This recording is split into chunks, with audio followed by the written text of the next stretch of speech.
over 14 years ago, we entered an era of near-peer competition, where for the first time since the end of the Cold War, the United States had a near-peer competitor and adversary in the state of China. And we need to confront that. And our foreign policy needs to be geared around that and on the realities of this new world. And so what that means is we have to have a State Department that can deliver on a foreign policy that is rooted in the national interest of the United States.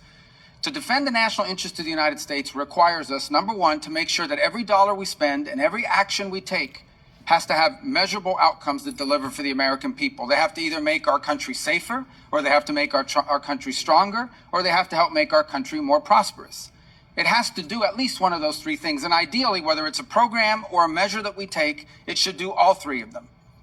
Now, what that means is that there are some great causes in the world. There really are. There are some great causes. There are some horrifying things that are happening on the planet. America cannot solve every single one of them.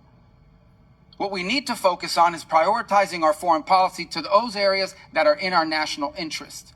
Now, we will still remain the largest contributor of foreign aid and humanitarian assistance on this planet by far. The United States, even under the budget that's before you today, and the changes we have made, will still contribute more in foreign aid than the next 10 countries combined, than the entire OECD.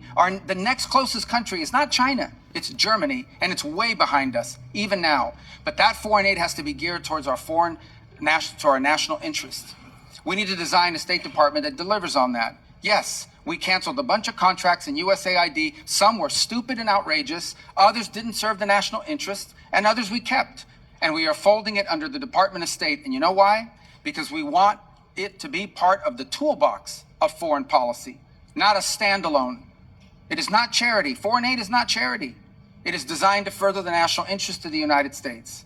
So we will do humanitarian assistance. We will do food assistance. We will do developmental assistance. And we will do security assistance. But we will do it driven by our embassies and our regional bureaus.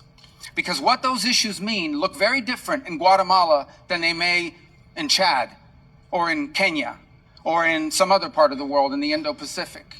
And so one of the things that we have tried to do in our reorganization is drive power and influence on policymaking and decision-making to the regional bureaus and ultimately to our embassies. Our embassies, our ambassadors, are the front line of American foreign policy. The most important thing I do every single day is not read memos, it's read cables. Every night I get 10, 15 select cables from stations around the world, different embassies. The best ideas in that building come from the ground up from our embassies.